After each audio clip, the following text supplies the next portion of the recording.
to get started. But before we get started, I want to cover some housekeeping items to keep everyone informed. If you're a repeat webinar attendee, welcome back. We love when you come back for more, so keep coming back. If you're new to AnyRoad, I just want to give a quick overview of who we are. AnyRoad helps consumer brands plan, manage, and scale their event strategy. Our experiential marketing platform combines event management capabilities, consumer data capture, and dedicated analytics to allow brands to understand their consumers and increase the impact of each of their events and experiences. So now that you know who we are, Jael, our wonderful marketing person, would be remiss if we didn't share this, but today's webinar is being recorded, so don't worry, we will make sure that we get that to you. We'll distribute that recording right after the webinar. We'll also have live Q&A at the end of the webinar, but if any questions arise between now and then, feel free to throw it in the chat and we'll be happy to answer it throughout the webinar. All right. Quick introduction, my name is Lauren Sommers and I'm the Chief Marketing Officer here at AnyRoad. I'll be your host today. I have about 20 years of experience in experiential myself, and I'm joined by my guests, Devin Cleary, Head of Experiential Marketing at CyberArk, and Jimmy Knowles, Global Head of Experiential at Canva. I'm so excited that you guys are both here to join me. I would love for you to briefly introduce yourselves. You both have massive, incredible backgrounds, and I'd love for you to share more. Sure, I'm happy to go first. So hi, everyone. It's an absolute pleasure to be here today. Devin Cleary. I also have roughly 20 years experience in the experiential and sort of event marketing landscape. I consider myself sort of a Renaissance-esque event designer. I've run the gamut from everything on nonprofit to social, high societal programs, all the way to consumer and B2B activations. Amazing. Hey guys, lovely to be here. And thank you so much, Lauren and AnyRoad, for having us. Really excited to be here. My name is Jimmy Knowles, Global Head of Experiential at Canva. I have a deep background in primarily B2C marketing. I come from about a little over a decade on the agency side, working for Civic Entertainment Group before joining Canva 2 years ago, where I built the practice of experiential and grown the team, which has been really exciting and a roller coaster of a ride that I'll tell you a little bit about today. Amazing. Well, thanks for providing those introductions. I've been really excited about this conversation. I've fangirled over both of your work. I follow you both on LinkedIn, so really happy to get into the meat of today and really learn. And I know the audience will be excited to learn from both of you as well. We're going to be covering a few different topics today, so just want to make sure I give that a little bit of attention on the agenda. We're going to be covering marketing strategies for 2024. We'll talk about how that impacts how you scale your strategies and obviously measure those events.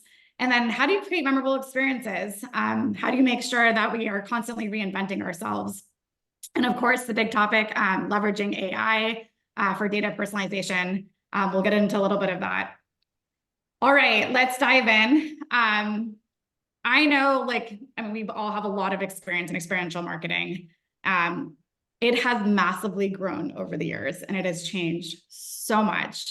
And we're seeing more and more brands hire their first head of events or experiential leaders. We saw Time Magazine invest in a CEO, which we're calling the Chief Experiential Officer. I'm curious to hear from both of you, why do you think experiential marketing has grown so much in popularity over the years?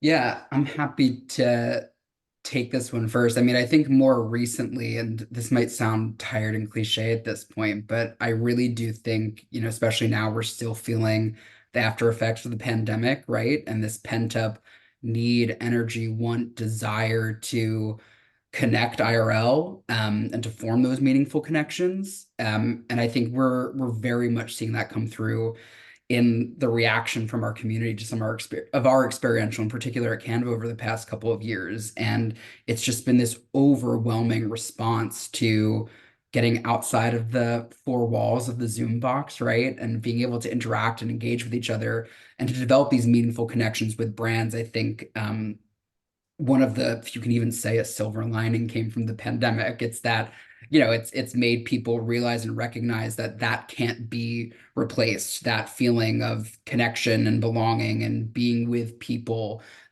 is not something that is easily replicated. And I think it's been so refreshing, especially over the past couple of years, to see people kind of make that shift coming out of the pandemic to saying we want this, we need this, and it's important for us being a part of this brand's community. And it's a really exciting time for us as experiential marketers. And I think, zooming out even more beyond that, I think over the past, 5, 6, 7, 10 years, even the rise of experiential has really been in large part due to new ways that people are creating to connect and new opportunities for people to form those connections, and seeing how brands are getting innovative and different and changing things up and taking new approaches and looking at experiential through different lenses, I think has just excited the consumer and made them want it again even more. So really good for us, for sure. Yeah, it's our time to shine for sure. Without a doubt. Without a doubt. What are your thoughts, Ben? Yeah, I would say +1 to that, around, especially around the sense of belonging. I probably will answer this from the perspective of a brand themselves. I would say that channel really gaining popularity and more investment within a business, I can narrow that down to probably 6 major reasons. So I think number 1 is the memorability of XM. So we think about how, when you're investing in experiential, that is really the opportunity to break down more of the passive experience from sort of standard advertising and messaging. This really helps to create more of those memorable moments that matter. I think the second piece is the interaction component of this. XM allows consumers to actively participate versus, again, being sort of passive. Digital amplification is probably the third. XM is so incredibly amazing. Our campaigns, they're highly shareable on social, which really helps to expand our reach and serves as sort of that free advertising that we're craving on that sort of guerrilla scale. It's a differentiator. We're competing in crowded marketplaces. XM is the proven way to stand out, quote unquote, from the crowd. And audience preferences. I mean, again, going back to what Jimmy just talked about, there's new trends that we're seeing emerge. Consumers now, they are valuing experiences over material possessions. And if we need to lean into that, and really tap into that desire, and I would say couple that with the authenticity and the meaningfulness of our interactions, that is the unicorn that we're all trying to accomplish in our investments and our activations. And then last but not least, which I know we're going to touch upon, is really that memorable or sort of measurable ROI, where again, technology is making it easy for us to measure the effectiveness through social media engagement, through foot traffic, through sales conversion. So with all of that being said, that is why I feel many brands are doubling down on this channel more than ever before. And we're sort of at the dawn of a new precipice around creativity. I love it. Yeah. I mean, people want to feel something, right? And that emotion has a huge weight. And we're just seeing more and more people craving to get out of their houses and to feel and to do and to walk away and experience things. So that's great. That's wonderful. So obviously, like, talking about the growth of it, there's so many different ways that you can show up at experiences, right? You can have trade shows, you can have pop-ups, you can have VIP events, right? How do you both think, and Devin, maybe you can kick this one off, or Jimmy, it doesn't matter, but how do you think about the mix of activities that you do? Like, how do you know which, from your strategy standpoint, how you should kind of change it up? Yeah, so I'm happy to start off on this one. Our portfolio right now, we do roughly 1 flagship event a year. We do a 14-city global roadshow. We have 20+ tier 1 sponsorship events that we are responsible for, with major activations, again, multi-million-dollar investments. We do quarterly VIP events and sort of, for our customers, our brand ambassadors and our influencers. But there's really, at the end of the day, to stay relevant, this is kind of the right marketing mix for us, because we're really trying to tap into the entire buyer journey.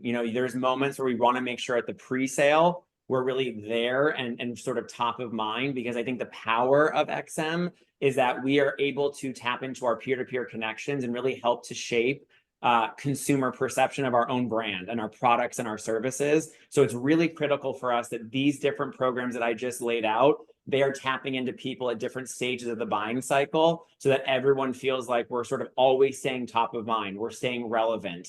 And then again, we are supporting other parts of the business that are more the traditional advertising and marketing aspects and sales, so that we're all working in unison. And again, really having that omni-channel approach to everything we do on a global scale.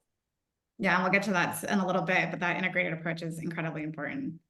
Totally. I mean, to just plus one to that, everything that Devin said, I think maintaining that diverse marketing mix of how and where we're showing up and to which audiences is just massively important. I think, for Canva in particular, I've been in the role for about 2 years now, and first in the role, Lauren, like you were mentioning earlier, some of these companies hiring their first ever head of events and head of experiential, and it's been an incredibly rewarding but also daunting task, right? To build a practice like this from the ground up. I feel like for me, it's come with so much education of the teams internally as to what experiential is, why we do it, why it's important, why I pay attention to the crazy weird things that they're like, why are you spending 20 minutes talking about that right now? So it's it's been a really interesting practice. And I think as part of that, we've built this diverse mix across all sectors of our business to make sure that we were bringing that experiential magic to every kind of audience that we touch and want to interact with. So for me,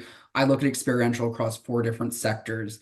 Education, which is a massively important audience for Canva. It's about 1/3 of our user base. So we're doing a lot for teachers, administrators, students, educators, higher ed, and how we're showing up for that audience, both from a brand awareness standpoint, but also from a uh, purchasing decision standpoint. Even though our education product is completely free for teachers and students, it's still important for us to get out there in that space.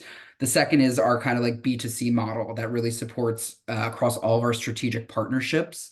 We've been doing a lot of work in the education, in the entertainment space recently. So ways that we're showing up, whether it's at the Tribeca Film Festival or the ATX Television Festival, and creating meaningful moments of engagement for that community in particular. That works across all of our strategic partnerships, from our partnership with the Webbies to The Walking Dead and a bunch of other fun things that we've done across that particular business unit.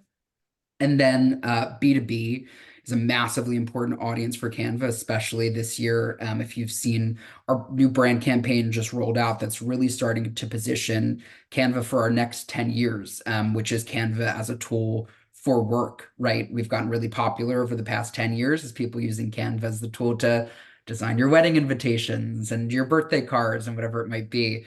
But now the strategic shift that we're trying to make is demonstrate how you can bring all of that Canva magic to the workplace, which is the biggest job to be done. So a lot of work happening in the B2B space and how we're taking that shift of perception for that audience. And then the last one is our owned events, which has really taken off over the past couple of years, which we found to be such an incredibly valuable tool for us. And my first 6 months were spent building our first Canva Create that we hosted in Sydney, Australia in September 2022. It was such a massive success for the company. We turned around 6 months later and did another one this past March, and are gearing up. Devin and I were just talking about before the webinar started for our third ever Canva Create that we're taking here to Los Angeles for about 2,500 people at SoFi Stadium, which is really exciting. So that model of how we're taking those kind of owned Canva moments and stretching across not just Canva Create, but Canva Connect, which are smaller niche audience events that we're targeting throughout the year, and really developing that owned model for us has been so insanely valuable. And I feel very lucky to be at a company where experiential is valued and where our leadership sees the insane value in experiential and building connection and what it can do for community building and brand awareness and all of the above. So very long-winded way of saying that's how we kind of look across our 4 sectors of experiential engagement. Yeah, a lot of obviously events, and I want to give both a compliment to you both. I mean, experiential is not talked about enough, right? And there's not a lot of space. And so for you guys to be here today to do this and have this conversation, but to continue to build it within your own organizations too, right? You have to constantly keep it at the top of mind and obviously make sure that they understand experiential at the level of the impact that it has on the organization holistically. And we'll get into that conversation later of how you show those results and stuff like that. But I mean, it takes a lot of work for someone to go in and make sure that they see why this is valuable for the company, because they don't see all the detail in the background, right? Yeah, and it's ongoing. I feel like it's a conversation that I'm having every day, especially as we push and pull, how we're scaling the events and what we do and justifying spend and making sure that we're showing ROI and all of the above. it's an art, not a science, right? It's a little bit of Right. both, certainly, but especially when it comes to measurement, I know we'll touch upon this later, like it's an ongoing process, it's evolving, it's iterative, it needs to include the entire organization and buy-in from the entire cross-functional team, right? To really make sure you're nailing it and that it's feeling good. So yeah, it's a process. Yeah, that's great. So we have all these experiences, but how do we make sure that we target our audiences and that they identify, right? That brands identify with us as we do these events and experiences? So there's two maybe tips that I would share with the viewers today. I think number one, and at the most basic level of sort of our planning and our sort of strategic and ideation exercises within the companies that I've had the privilege of supporting, around audience segmentation, I think that a lot of people fall short because you're making these fictitious personas within your businesses and you are jotting down and documenting kind of their behaviors, their trends, what you think they're doing. I like to call it stalker level audience profiles. So like we actually get incredibly intentional with the organization, like the individuals that we are trying to sell to influence, to educate. As again, they're all part of the buyer experience. So it's really trying to identify real life humans, because again, we're humans first, we're professionals second, or whatever the context is of the products and services you're trying to bring to market. And it's really important that you try to identify actual humans and really follow them and understand how you can then kind of group them. I mean, you know, at CyberArk and either other brands like Vimeo and companies, again, that I've worked for, we did a lot of exercises where we looked at sort of like psychographics. So we tried to group people by their values, by their goals, by their interests, by their lifestyle choices. And that significantly helped us amplify when we're going on site and actually going into the field and into the market, regardless if it is a trade show, if it is an activation at a festival. We always knew kind of how to allow them to sort of flock together and identify their quote unquote crowd. Because again, going back to Jimmy, the centralized value is belonging. I want to connect with other individuals in that space. And if this brand can be a catalyst to allow me to do that, I am going to feel so much more of an emotional establishment to that organization and build that brand loyalty. And that is something that truly, and again, this is the stigma of internally within our businesses. How do we prove that? How do we showcase that? How do we tell that story? So that's number one. The second piece of advice is observational research. I would encourage everyone on this call today, when you're doing your next activation, your next event, where can you create pockets of sort of testing or focus groups within your spaces? So what we do at CyberArk is anytime we're doing an activation, and again, this could be a 40 by 60 footprint at a festival, a trade show, an event, or one of the things we're sponsoring, we will have different elements within the space that allow people to gravitate towards something based on personal choice. And we will then capture that data and build personal profiles saying, the average white cis male at this age or the average female of this ethnicity, they like candles over hats, over this, over that. I will take that data and convert that over to my sales team and giving them more insights. So then when they're following in the buyer's journey and they might reach out to that prospect, that customer, they know if they're going to give them a gift or allow them to redeem something, they have a better probability of what we think they like, to better feel like this brand knows who I am. They take the time to study that. I also, and I promise I'm not going to be long-winded, but my final piece of advice is during our flagship program every single year, we use that as a kicking off point to start planning for the following fiscal year. So what we actually do is we will capture insights at that event that will fuel our content funnels, fuel our experiential mapping, and that will give us and tee us up for the next 6 months of programming and experience. And that is something very tactical, very business focused. And I would encourage many experientials to lean into that versus just staying on the creative side.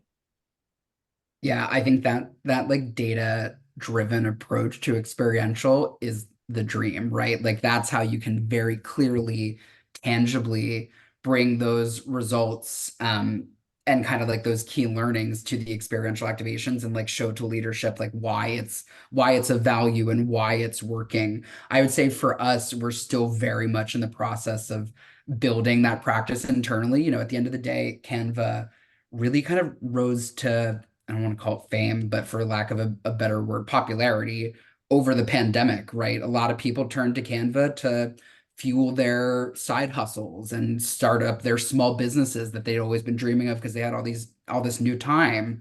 So the company itself grew from 400 employees in 2019 to now 4,500 across the globe in a very short amount of time. So when it comes to like some of our internal systems and processes, we're like still building that track a little bit. But for experiential in particular, one key theme that I've found to be not fascinating, and I guess it's not really that much of a surprise when it comes down to it, is obviously the goal for us through experiential is that we want to get the product in the hands of all the consumers. That's what influences the decision to sign up for an account or to get Canva Pro. We want people to be using Canva on site and make sure that they have that product engagement.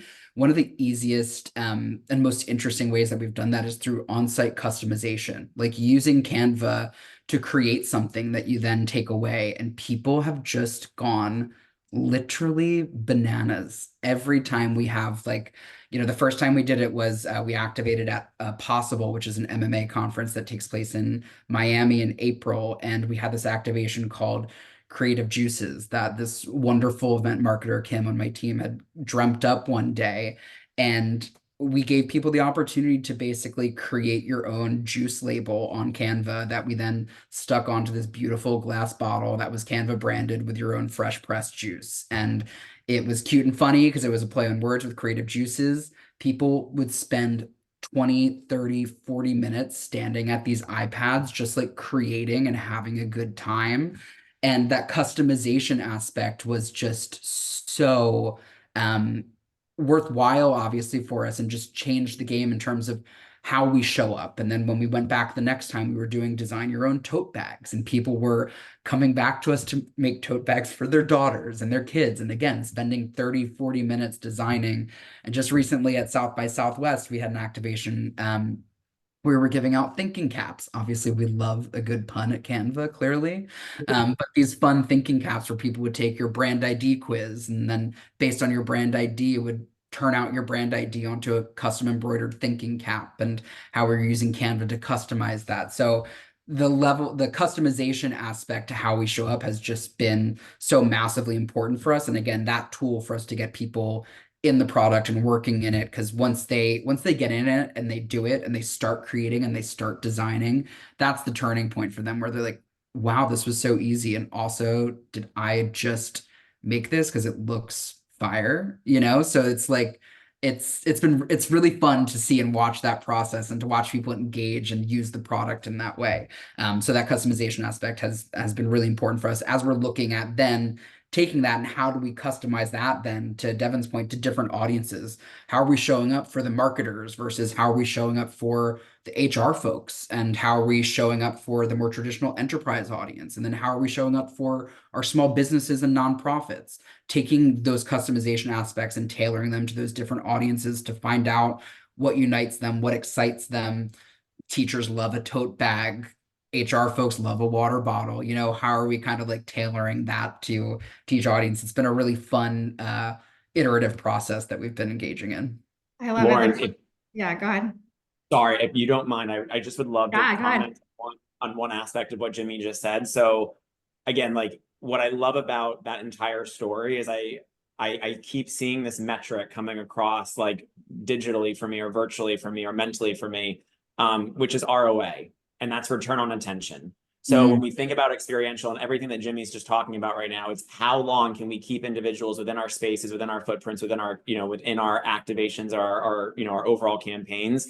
And we also, like when I was at Vimeo, we did a very similar kind of approach when we were also at South by Southwest last year. We created an entire video hub, and instead of us telling a story about our brand, we created a video series that allowed people to tell their story through our channel and through our platform. So again, product placement and product utilization is critical. And when we go back to building that business case and thinking about those metrics, that ROA is something you absolutely should be introducing into your business and making that front and center as part of your core metrics.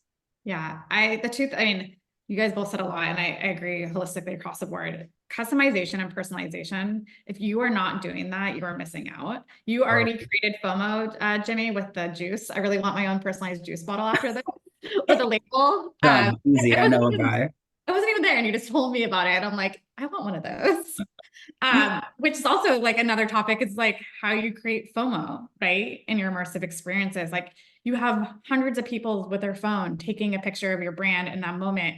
And then they go post it on, TikTok or Instagram or Facebook or wherever they're going for their next social moment, or tweeting something out and then driving more traffic to you and more attention to your brand. Like, how do you think about that FOMO moment and like those extended arms that are out there?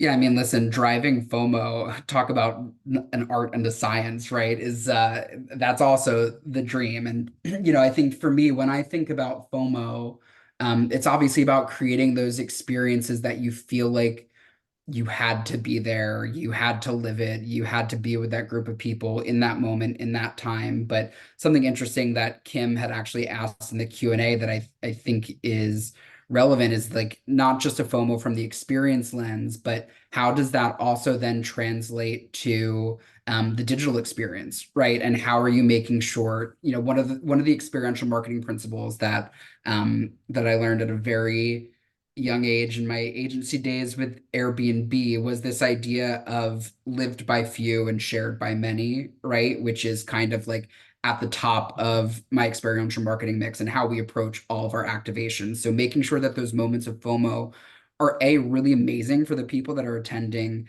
IRL, but then making sure that you at least have an element or a tentacle, right, of that activation that can extend beyond the four walls of the activation. So that could be something as simple as like that brand ID quiz that I mentioned that folks were filling out at the Fast Company Grill at South by, making sure that that has a life on our Instagram page, and we're releasing that brand ID quiz to folks to fill out on their own so that they can figure out their own brand ID and they can go through the quiz and they can get the fun, cute name, and they won't get it printed on a hat, right? But that's part of what the draw is for that IRL experience. You still need to have that hook, that reward, that carrot for being there IRL, but you can still engage that audience again beyond those four walls through like very simple tactics that don't need to break the bank, but B, are going to make them feel like they were a part of something and they got to participate and they got to do it, which is really important for us to think about. Love Yeah, it. I would. Go ahead, Oh, Devin. sorry, go. No, go. No, I was just, I was gonna, I want to make sure we get to all these questions that I have for you guys, but I was thinking about like, it's great that we do this. One of the things is like, how do you make sure you don't repeat? How do we reinvent ourselves every time we go back, right? Like, I think things get dry. We're like, oh, this is such a great idea and it worked here and I want to go do it again. But how do we constantly reinvent our brand? You want to start with this one, Devin? Sure. Again, I'm always in the mindset of trying to give some real tangible advice that individuals can walk away with from this webinar. I think the headline in this topic for me and what I would share with this audience is, in order to stay relevant or access maybe even new markets, you really need to be combining experiences from the outside with the traditional context. So one example of this is I want you to do an audit of where you're showing up physically and experiment with new physical spaces. We are so underutilizing. Let's just say there's a festival that you're going to a festival and you're doing a big activation. What are you doing at the hotel? What are you doing at the airport terminals? What are you doing in the streets? And there's so much to unpack there. I mean, tip number one, sometimes you don't even need to go to those festivals. You can actually just attach yourself to those moments and not pay the sponsorship fee and do something close by and allow individuals to tap into that and just, again, play into the energy and the popularity and the volume that's already happening and flood those digital airwaves to, again, still have the same outcome with less of an investment for all of you budget conscious or budget asking individuals. I think the next piece is collaborating with creative. So one thing that I do is I study everything outside of my traditional industry that I support. I look at retail brands. I look at fashion weeks. I look at pop culture. And I try to figure out what are some of those emerging trends that consumers and humans alike are sort of ingesting, and how do I translate that into my business value proposition through the experience lens. So again, that could be partnering with artists, partnering with designers, musicians, injecting fresh perspectives into how we're showing up is a huge play for that. And that will also help you. The final tip is every single one of us, I have to believe, we're not just leveraging internal resources. We're working with agencies. We're working with production teams and crews and organizations outside of the four walls of our business. I would hold your vendors accountable to a new expectation level if they're going to remain your partners. So something that we do is we require our vendors to do a quarterly trends report for us, where they come in and present to our audience and sort of our internal stakeholders, giving us fresh ideas and really looking at the entire marketing mix of their entire portfolio of customers and pulling the best of the best to inspire us and to have us deconstruct that and think differently of how we can bring that to markets moving forward. I love that you talked about showing up in multiple places, like showing up at the airport and showing up, you know, in coffee lounges and different places. I just went to South by Southwest a week and a half ago, and I flew San Francisco to Austin, and I was laughing because 99% of the plane was going to South by Southwest, and we're all on the plane and we're like networking with each other, and like we're like talking about what we do, and I was like, this is such a missed opportunity by a brand to have like every seat labeled, or some type of like someone getting on the speaker, or having even United themselves, who I flew, they could have had an opportunity, right, to brand themselves for South by Southwest. Delta did a fantastic job at South by Southwest last week. But it's just missing that moment, right? Brands have an opportunity to shine. And how do they take advantage of those moments? I was like, God, this is crazy. Like, I mean, I'm sure the other 10% of the plane would have been fine. They would have figured it out. They would have figured it out. Yeah, the goal is right to be everything everywhere all at once, right? Like that's certainly if I could just real quick, and I'll be brief about this. I could never say it as eloquently as Devin did, sadly, but one interesting experience just from my own experience that I think is interesting to talk about is I spent about 10 years working for Airbnb before I made the shift over to Canva. And one of the programs that I helped them to build was the Airbnb Open, which started in 2014 as a 1,400 superhost conference in San Francisco that was held at Fort Mason Center. And it was our very first time doing anything like that. It was very scrappy. It looked beautiful, but it was like the first time that, you know, Brian, the CEO, who had gotten on stage in front of this massive audience of people, that he helped them build a little bit of a livelihood. Like these people all now have these side hustles as Airbnb hosts thanks to him. And I will never forget the first moment he kind of like took the stage and everyone just like got on their feet, because it was just this like insanely transformative time and this like new found again like side hustle that they kind of built. So anyway, that was a little bit of an aside, but the program itself, you know, really started with that Superhost conference, very small audience in 2014. In 2015, we evolved that, and the thinking was to take the best parts of, this is going to sound crazy, but the best parts of TED Talks, Burning Man, and the Sundance Film Festival. So it was the inspiration and the thought leadership behind TED Talks. It was the creativity and the whimsy and the artistry behind Burning Man. And there was this idea of like a city takeover that they do with Sundance Film Festival, and combining those three things to create the Airbnb Open. And the evolution then was we then hosted 5,000 people in Paris for 3 days across like a sprawling campus that included different venues and everything. So shifting more to that conference model. The next evolution in 2016 took things from like 0 to 250 very quickly. And we hosted 20,000 people in downtown Los Angeles in 2016 across 18 different venues. Lady Gaga performed, Maroon 5 performed. We had the world premiere of La La Land with a talk back with Emma Stone. And it was this evolution from a summit to a conference to a festival. And we saw the need and the want from the community to interact with a different way and to go deeper and to go bigger. And we kind of followed what we were seeing, you know, the hosts wanting to learn more from each other and wanting to hear from thought leaders as to how they can make their listings better, how they can make more money, how they can position themselves, how they can market. And it was just this really fascinating evolution when you talk about growth and iteration and change. And that to me is another really is a really great example of how a program like that can build. And, you know, I like to think that hopefully we're doing something very similar now with Canva Create, you know, taking a page from my own playbook a little bit, but fingers crossed it works out. I mean, Jimmy, what I heard from you just now is that you guys weren't forced to stay in a conference, right? You listened to your users and your buyers, and you took that feedback and you applied it forward, and you made sure that you weren't stagnant and just doing what you felt like you have to do, right? You were like, how do we evolve this? 100%. And like, in fact, it was the complete opposite. It was like, we don't want to be a conference. Like, that's the last thing we want to do. Like when we, got, Sounds so boring. yeah, who wants to go to a conference? Conference. When we ultimately got to Airbnb Open 2016, we weren't calling it a conference. We weren't calling it a summit. It was a festival of creativity and like bringing people together and communities together. And that's really how we positioned it. Because yeah, who wants to go to a conference? Yeah. Incredible. Well, we all know that these events take way more than just people like you, right?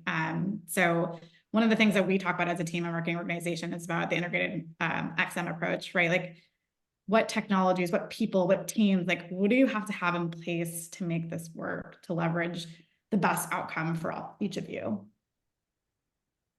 So it definitely, when we say it takes a village, it takes a village right off the bat. When I think about our internal kind of workings, there are two things that we bring forward, and this is really something that I have adopted into my own playbook for many, many years. There's an opportunity when we're cross-pollinating and working across all of these different divisions and departments to identify professional development moments for individuals within our organization. So we actually create task force within our brands, or the brands that I've had, again, the privilege of managing and overseeing.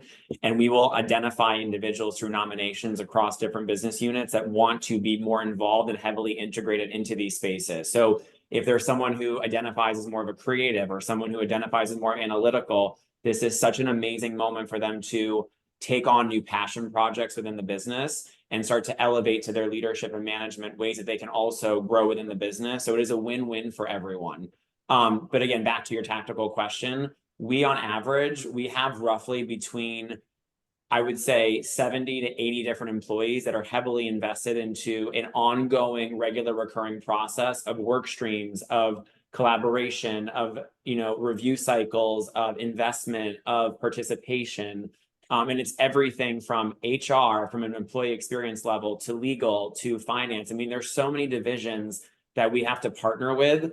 And I cannot emphasize enough also taking time, even though we have no time and we always wish we had more of it. Investing in those relationships is taking a Friday to have a lunch and learn with a department and really allowing them to understand what you do and the benefit to the business, because you will also create internal champions. Sorry, I don't mean to digress from the question, but again, like these are other tips that are just so beneficial that I have seen both so much more success and make our jobs as experiential leaders and event marketers so much easier when we need to ask for something, when we're in time crunches, when we need to elevate the budget. These investments, do not overlook them. These small moments, these micro doses of relationship building, they will make all the difference for you as you sort of embark on these next planning cycles in the future.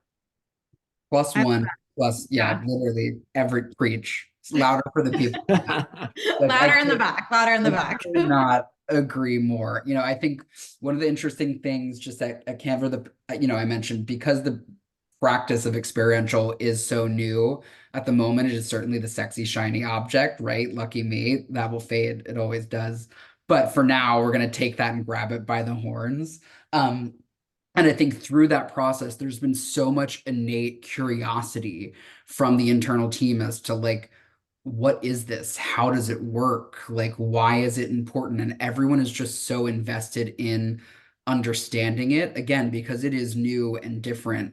And I think through that process, we've been able to bring so many folks under the tent with us to be bought into the experiential process and the philosophy and the strategy behind why we do what we do. And it's enabled them to get more involved and to care more. And to your point, Devin, when we go to ask for additional budget, or when we ask for help on this sprint to put together this sizzle reel that we want to play at this event, because we're going to have an audience of 20,000 people that are walking by our booth, everyone's like, okay, cool. I get it. I know why this is important. I know why we need to do it. We'll do everything we can to make it happen. And that cross-functional team, exactly to your point, is 80, 90 people strong at any given time, because we're touching lifecycle marketing, social, creative, brand studio, production, campaigns, experiential, all of the above, and seeing everyone come together. And I think that's the other really interesting thing about experiential, because with a lot of the other work that we do, especially on the technology side, there's not always this like very this tangible product that you get at the end of the day. And I think what people value and what excites them so much about experiential is that, on May 23rd, you're going to get something that comes to life IRL that you can see and touch and feel. And that is so rewarding. It's certainly why I do, and I'm sure why many of us on this call do what we do, to have that gratification at the end of the day, right? And I think people get really excited and invested in that. And the other thing too, that when we talk about bringing people under the tent and getting everyone bought in, we've actually just rolled out our experiential event in a box, we call it, which is kind of like our full guidelines to how we show up experientially, but also like gives people 3D renderings of samples of different 5x5 booths and 10x10 booths. And the point in doing that was about empowerment. Like, we also don't want experiential to feel like this untouchable thing that like only I can do at Canva, or like only I can execute. And we want to try and empower the entire global team, especially as we expand. I know there was a question about India and Canva, and as we expand into different markets and as we become truly local, that's going to be something that we need to enable and empower the entire team to execute and to feel like they are a part of the broader experiential zeitgeist at Canva, right? And have the opportunity to participate and do it in the same way. So that's massively important for us. Yeah. I mean, one thing that hit home that both of you just talked about is partnership internally, and getting those people on your side and understand what you're working towards. I just had a moment of like looking back when I was 22 and I was an event coordinator. I'm not going to age myself too much right now, but my boss sent me to a course on how to manage people who don't directly report to you. And I was in an events role, and I was sitting here and I'm thinking, what am I going to use this for? And here I am 20 years later, and I'm like, this is such a critical tool that people need in their tool belt, because you need finance to pay that event invoice. You need legal to review that contract. You need the demand gen person to help you draft those emails, and you need your creative team to do the design, right? You have to be able to work so much cross-functionally. There's no one inside in any business that knows more about other departments than usually an experiential person, because they have to work functionally with so many different people to get their job done. We rely on all of them. So I would highly invest in making sure you have deep relationships among your organization. Yeah. All right, let's keep moving. So we obviously have all these people that we work with. Let's talk a little bit about the tech side, the AI side. There's obviously two sides of this. One, either if you're using AI within your own product, but then also operationally, how do you guys think about using technology to kind of move your experiential forward? Jimmy, do you want to start? I'm happy to jump in wherever you would like. Or yeah, I can give a little bit here. So one of the things that I actually love about Canva is that, and if anybody on the call knows or uses Canva as a product, you'll know that like AI is like the buzzword, not just at Canva, but I feel like everywhere, right? Like, obviously we're talking about it here as experiential marketers. Like, it is critical to doing what we do, to maintaining relevancy, to showing up. And one of the interesting things about Canva is we actually don't refer to AI as AI. We refer to it as magic, which I think is really interesting and fun, and obviously so Canva. But we do it for a very tactical, purposeful reason, and that's because AI, to an audience that isn't super familiar with it, doesn't know what an incredibly valuable tool it is and how it's kind of like shaping the way we work. It can feel very, very intimidating and scary. So we refer to it as magic at Canva, and we use that to make it feel more approachable, more palatable, more interesting, more magical, as we do with a lot of our products. And it's been really exciting to see how we've been able to integrate some of our own magic tools into our experiential activations and how we use AI in that way. I will say, admittedly, I'm not using it as much, though I probably should be, for, like, operationally to like run the team or some of our processes or our day to day, but how we're integrating it into how we show up through from a consumer facing standpoint, I think has been such a fascinating challenge, and to make sure that that's kind of like bubbling to the top of what we do, because it is the thing that is that's exciting people the most, and it's interesting and it's new and it's different and it's fun, and you get these crazy images and these crazy poems that Magic Write is turning out for you, and that's just like so cool to see, and to watch people experience that for the first time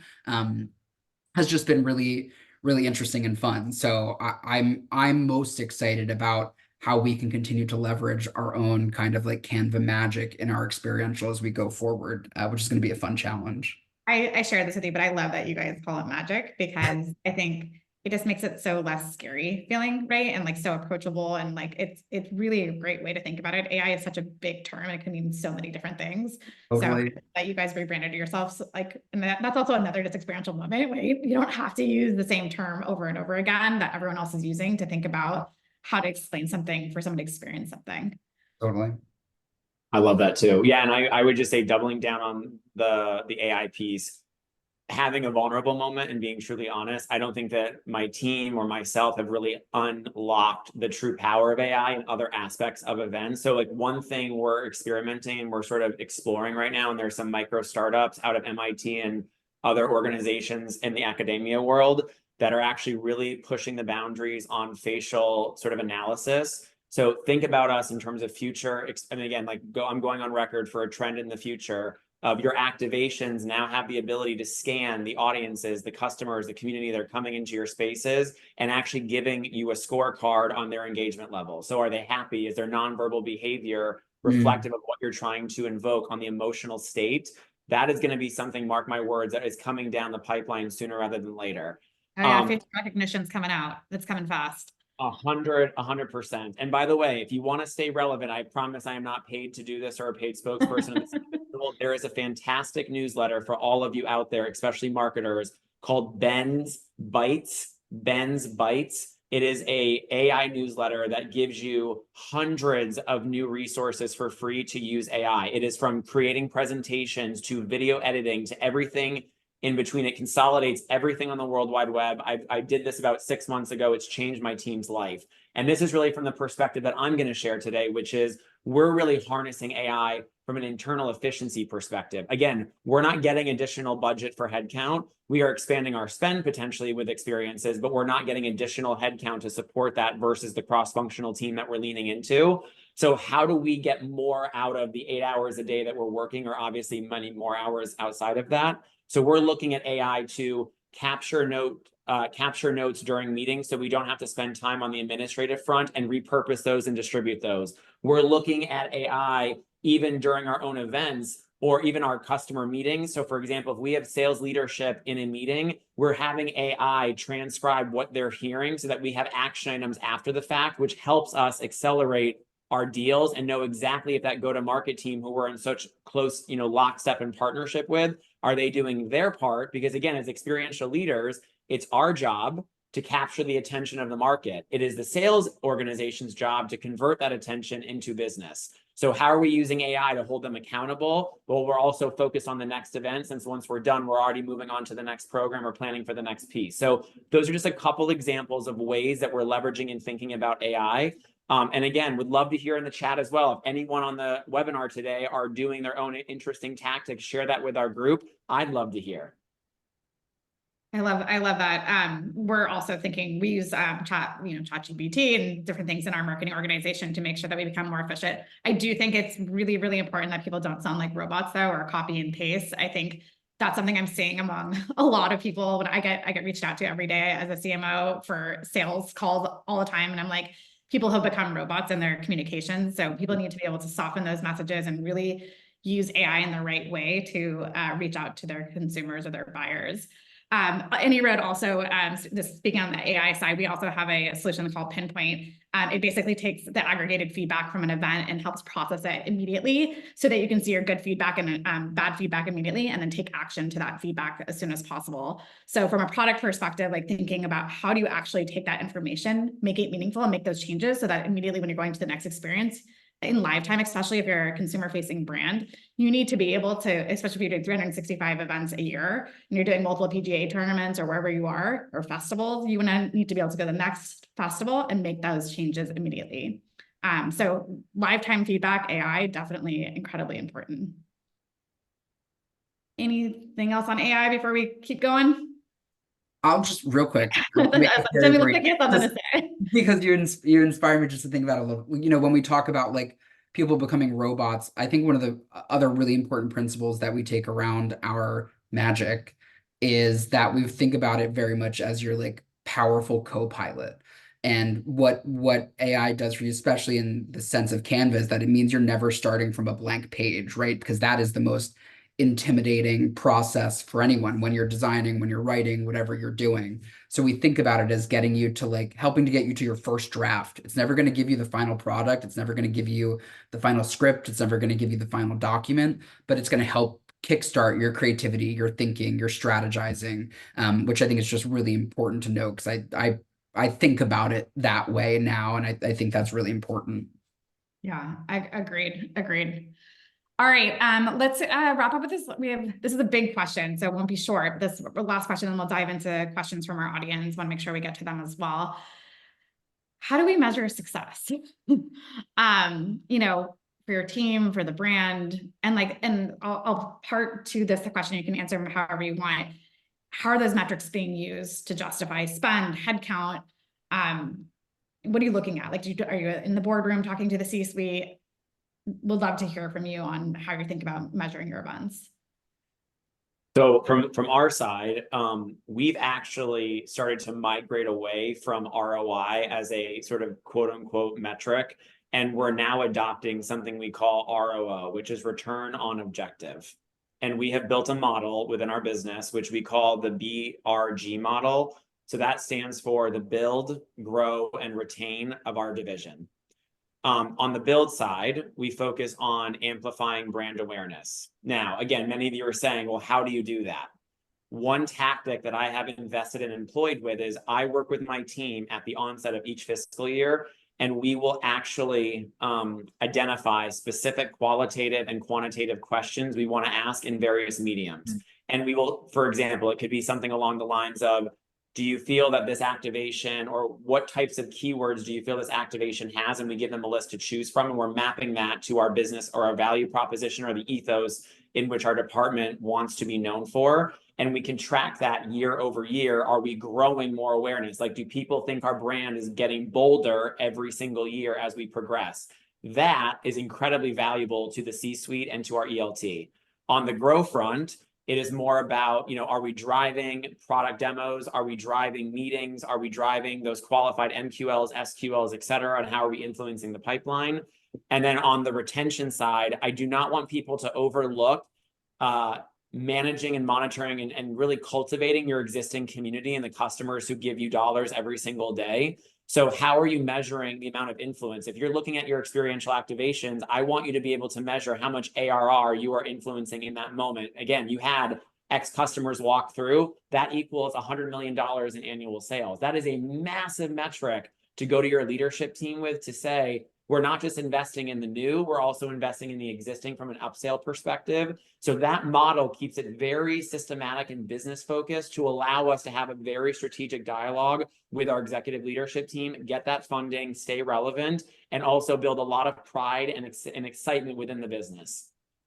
I'm stealing ROO for sure, and ROA, all of the R's. I'm taking all the acronyms because I think it's so Spread it brilliant. around. Yeah, love it.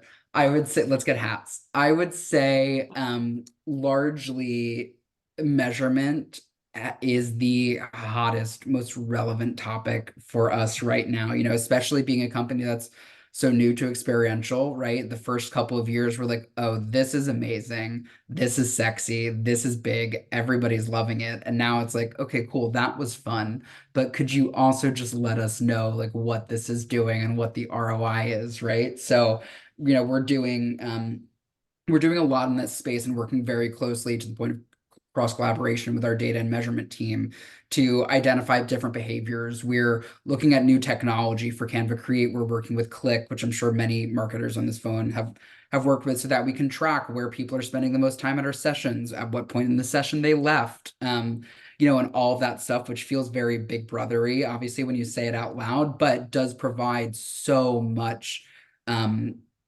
so much tangible feedback that you can take to then iterate on what the 2025 version of Canva Create is going to look like, right? Which is massively important. And then largely for us, again, being so B2B driven and minded, especially for this year, as we're really looking to win the enterprise and really start to position Canva as a place for work. We're paying a lot of attention to marketing qualified leads that we're getting and how we're tracking those customers, what the life cycle looks like from the point of engagement on site to how our sales team is following up post event. And it's all, we're looking at all of it and kind of seeing what's not just what's going to stick and what's going to demonstrate the biggest impact for us from an experiential perspective, but what matters the most to our leadership team, and how they're kind of defining success, which is ongoing and iterative. And yeah, again, art and science, way more of an art. Well, I was at South by a week and a half ago. I went to a ton of activations, and I walked around and I was trying to identify who's capturing data on site, right? Like at your activation. And I was just blown away with how many people were not capturing data, that they didn't know who was coming through their activation. They had no idea who had encountered their brand, and if they were doing it, they were doing it with a Google form or nothing very intelligent that they were actually processing or vetting and making sure, is this actually a qualified person that I would want to sell to in the future? Or do I even know who this person is, right? How do you guys think about collecting data on site for events? What percentage of it is like brand impression versus, right, collecting data? Like, and how important is it for you to know who's coming through? So to be honest with you, one of our requirements for more of our like core sponsored events is there has to be some sort of lead retrieval experience that the organizer is producing, or that we figure out sort of we're using our own mobile app technology to be able to collect data. I cannot justify investment unless it's sort of a non-formal community gathering, but I cannot justify investment going to a program spending hundreds and hundreds of thousands of dollars if I do not get very tactical qualitative and quantitative data for these activations. Our leadership just will not approve it, truthfully. Yeah. But I also think you have to think about data in different ways. Like, I think we're thinking very much about maybe the behavioral aspect of it, but we also want to capture other pieces. Again, if I can get focus group sessions or I can get other types of information from these individuals, we have to think broader about our data strategy and not just, okay, they walked in at this time, they walked out at that time. It's more about, well, guess what? I was able to get their top favorite 3 ice cream flavors or their favorite music genre or whatever. And we're going to repurpose that in future activation. So that was actually an investment that I look at it, and that's how I position it to leadership.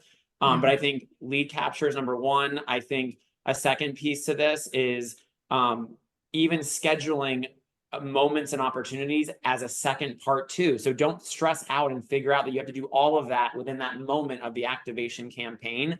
Think about ways you can build a relationship and then follow up afterwards with a smaller subset to get better data and more in-depth data that's going to still do the same achievement of what you set out to accomplish.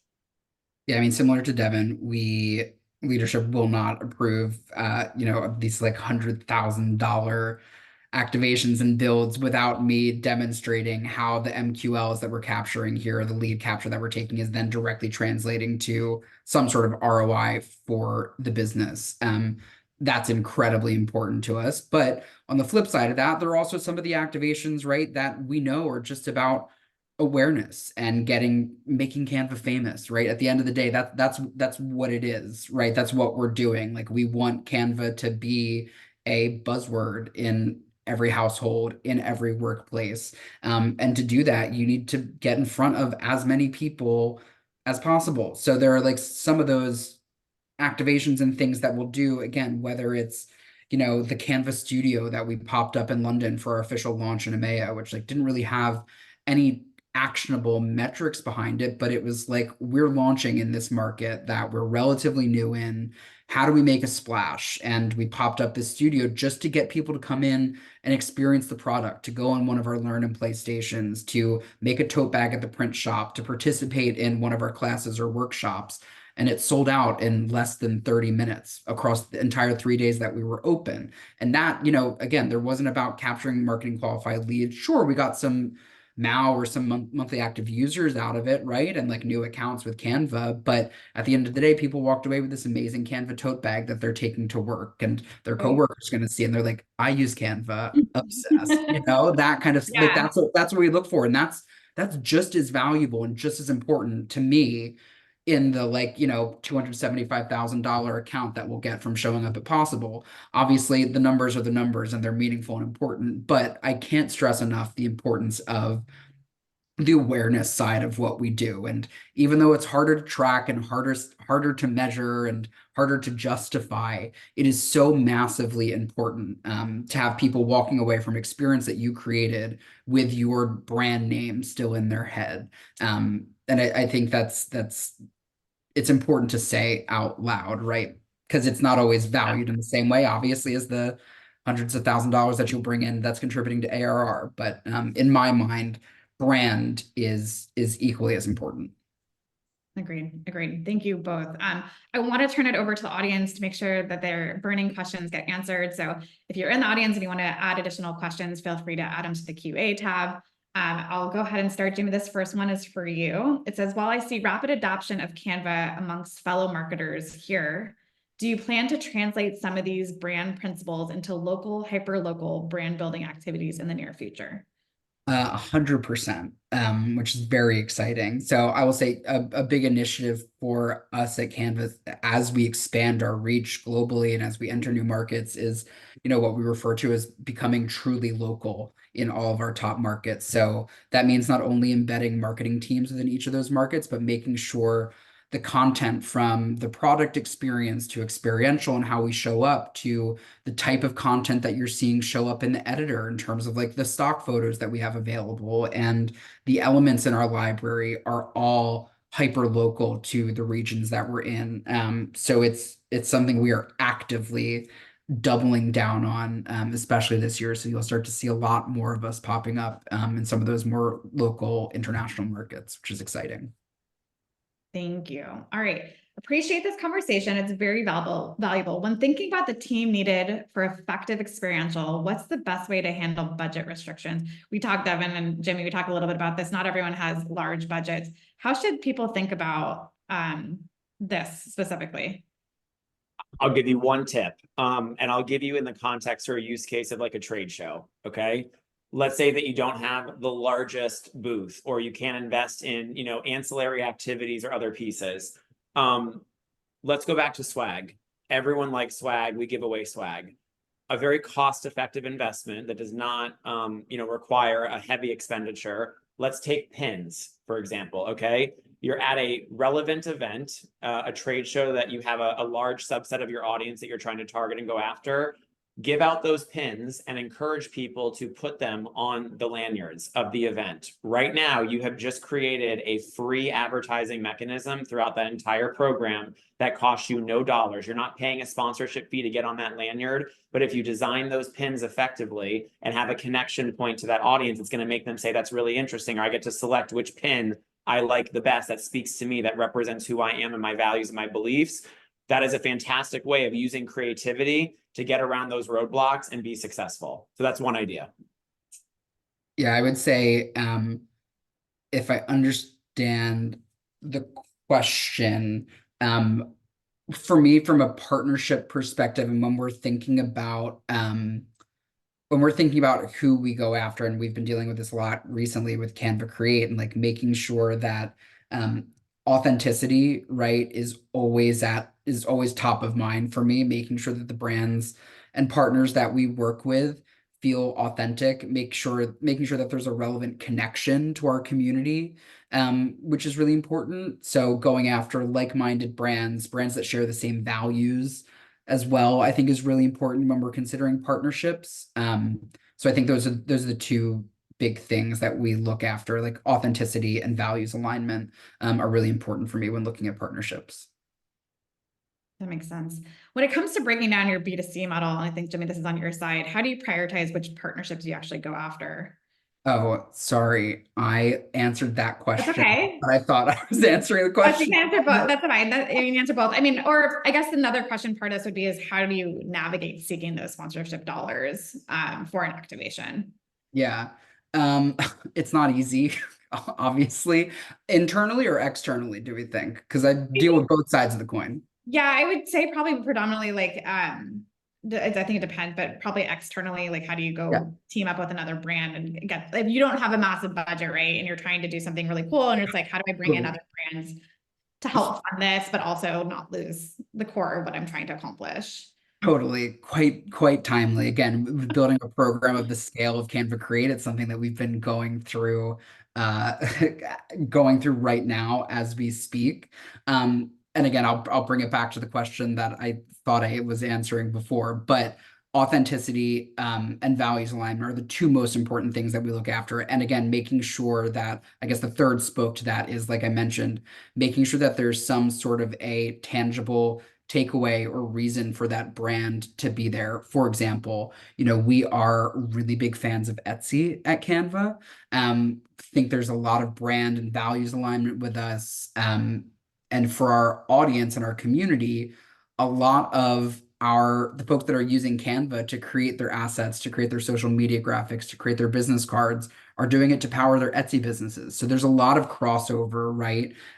Which we think is really important. So we've been having a number of conversations with the likes of Etsy and the Pinterests of the world, because there is that just like natural crossover in persona, in thinking, in how they think about their purchasing decision, and which products and platforms they're using. So I think those are kind of like the three spokes of the wheel that we look for when we're going after partnerships, or when we're seeking sponsorship for an event that we're producing, or to seek funding.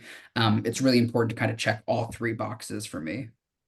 And if I could just add very, very quickly, I know we're at time. Also, don't be afraid to ask those questions internally within your business. So many times we actually don't go to our executives and go to the individuals we're soliciting, budget or investment from, and really understanding what are their expectations. What is the levers that they want to see us influencing, to make sure that when we're pitching them, we are hitting upon those talking points to better connect with what their expectations are, which will also ultimately minimize the amount of back and forth and get to a final decision of, are we going to choose to invest in this, or are we going to see a elevated level of spend this year in this particular segment or sector? Love that. Thank you both. I know we're way over time, but this conversation has been so amazing. I didn't want to stop it, and I love it. And if there are questions from the audience that they have for Jimmy or Devin, we can help facilitate, get those to them and help find you some answers. And if not, you can also reach out to AnyRoad. Just want to say thank you all for joining us today. I hope you found this conversation insightful. I did. I really enjoyed talking to both of you, and I hope you guys come back and join us in the future. If you want more information on our XM strategies, specifically for AnyRoad, go to anyroad.com. Again, Jimmy, Devin, thank you so much for being here. And we look forward to doing this again in the future. And that's it. If there's any other closing thoughts for you, Devin or Jimmy. I would just say continue to experiment, forge your own path. Do not just follow what everyone else is doing. Really take a step back and do what's right for your business and for your program. Do not feel pressure that you have to follow what everyone else is doing. Yeah, I would say largely, no matter how big, how small, just know that everyone on this call is making experiential magic happen, and just like how deeply that is felt by the communities that we're serving. So it's really important to never lose sight of that. Agreed. Please continue to make so much space for this conversation in the future. So appreciate both of you. Have a wonderful day, everyone. Thank you so much. Thanks, everybody. Bye. Thank you.